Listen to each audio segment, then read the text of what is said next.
नमस्कार, मी विक्रांत शिंदे. आपण पाहताय पुढारी न्यूज. 28 जानेवारीला म्हणजे ज्या दिवशी अजित पवारांचा मृत्यू झाला त्या दिवशी इथं स्टुडिओतून आणि बारामतीला जाऊन नेमकं काय पाहिलं ते तुम्हाला सगळ्यांना सांगायचं आहे. तर नेमकं काय दिसलं?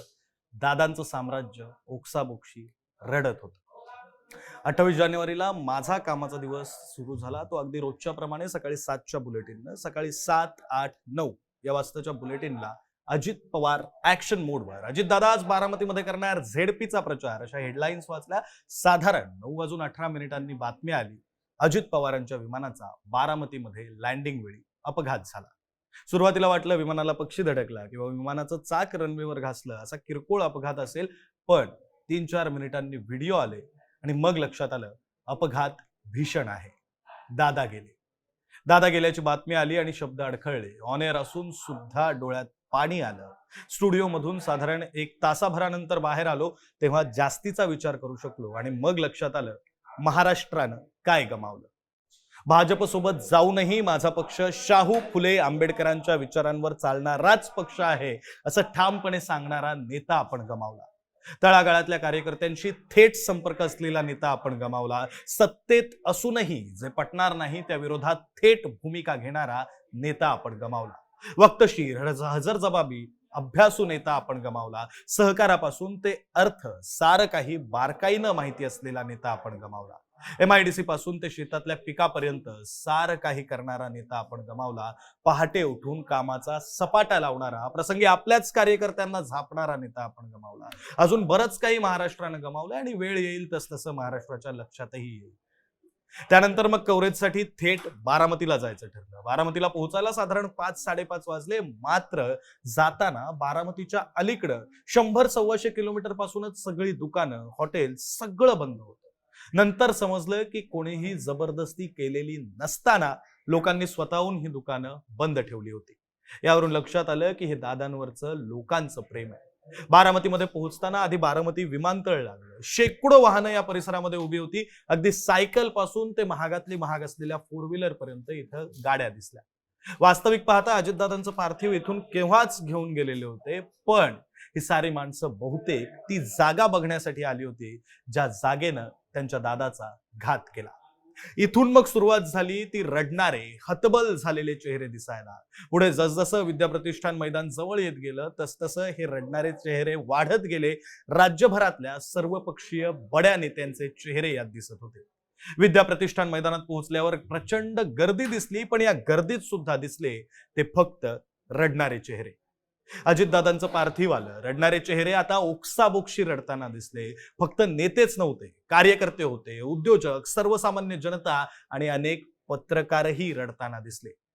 हे रडणं पत्रकारांसाठी सोपं नव्हतं, कारण रडून दुसऱ्याच मिनिटाला लाईव्ह साठी उभं राहायचं होतं आणि टीव्हीवर डोळ्यातले अश्रू दिसू द्यायचे नव्हते. हे आव्हान होतं. बाळासाहेब गेले त्यावेळी बंदोबस्तावर असलेल्या विश्वास नांगरे पाटलांनी नंतर एका मुलाखतीमध्ये एक वाक्य म्हटलं होतं. ते म्हणाले होते, त्या दिवशी मी रांगडे शिवसैनिक ओक्साबोक्शी रडताना बघितले. तीच ओळ आठवली जेव्हा रांगडे पैलवान रडताना दिसले. यातले अनेक जण तर दादांचे कार्यकर्तेही नसतील, तरी ते रडत होते.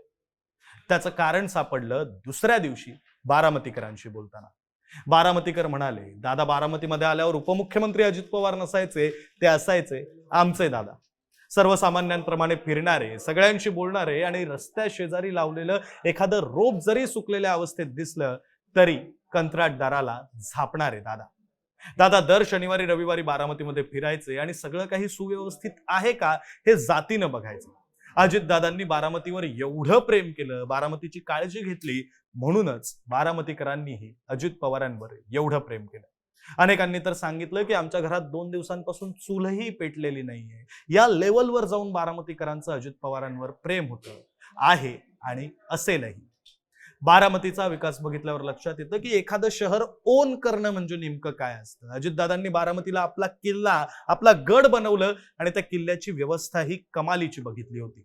विकास केला. बारामतीला राहण्यासाठी राज्यातल्या सर्वोत्तम शहरांपैकी एक शहर बनवलंच. सोबतच पवारांनी जी MIDC आणली, अजितदादांनी ती MIDC जपली, तरुणांना रोजगार दिला आणि बारामतीतच अर्थार्जनाचा मार्ग दिला. त्यामुळे बारामतीचे बहुतांश तरुण हे बारामतीतून बाहेर निघाले नाहीत, बारामतीत सुखी राहिले. बारामतीच्या विकासाबद्दल स्वतः अजित पवार एकदा भाषणात म्हणाले होते, सगळ्यांना आपलं शहर बारामती व्हावं असं वाटतं, पण तिथला आमदार सकाळी 6 वाजता उठतो, लक्ष देतो. दादांच्या नंतर आता बारामतीचं पुढं काय असा प्रश्न बारामतीकरांनाच विचारला आणि त्यावर बरेच जण तर हुंदके देऊन देऊन रडले.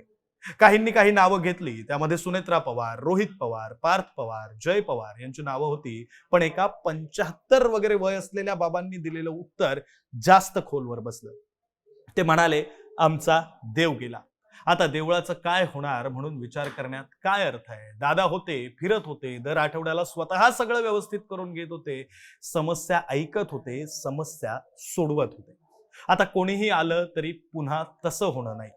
आतापर्यंत बारामतीचा विकास होत होता, दादा गेले नसते तर विकास सुरू राहिला असता. आता विकास नाही, भकास होईल.